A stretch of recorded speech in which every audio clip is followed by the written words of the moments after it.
By far the best investment you can make is in yourself. If you invest in yourself, nobody can take it away from you. If I gave you a car and it'd be the only car you get in the rest of your life, you'd take care of it like you can't believe. Any scratch, you'd fix that moment, you'd read the owner's manual, you'd keep a garage and do all these things. And you get exactly one mind and one body in this world. And you can't start taking care of it when you're 50. Just remember that you just got one mind and body to get through life with. And the most important thing is really who you associate with. You want to associate with people that are better than you are. I mean, basically, you'll go in the direction of the people that you associate with.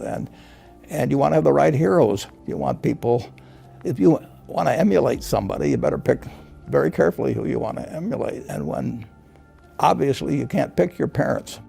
They're going to have an enormous influence on you, but you don't get a choice on that. But you get choices as you go down the line. And you want to copy. And the most important for most people in terms of that decision is their spouse. It's also important in terms of a partner in business, but the partner in life is the most important one. You want to pick a spouse that's better than you are. Biggest mistakes people make when investing? They just don't realize that all you have to do is just buy a cross-section of America and then never listen to people like me or read the papers or do anything subsequently. They think that because you can trade, you should trade. You buy a farm, you buy an apartment house, you can't resell it tomorrow. Now you get something handed to you, liquidity, which is instant. You can sell, and the cost of doing it are pennies, compared to other kinds of investment activity. So because they can so easily move around, they do move around, and moving around is not smarter than investing.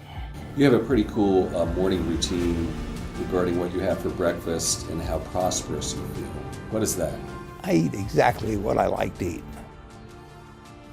If somebody offered me a deal when I was 20 and said, you're going to live 1 year longer, instead of living to 88, you'll live to 89 or whatever it may be, if you eat nothing but broccoli and Brussels sprouts and onions and all these things. I just said, I'll take the last year off. It probably won't be that good anyway. So I eat exactly what I like to eat. Is business school worth it? Depends on the person.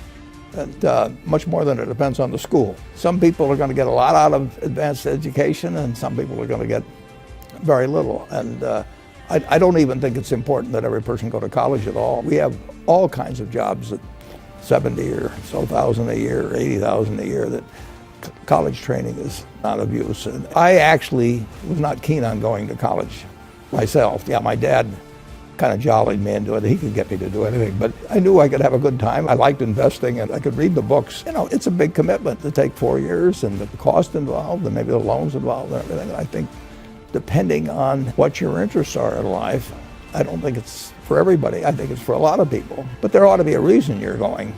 And I didn't really see much reason.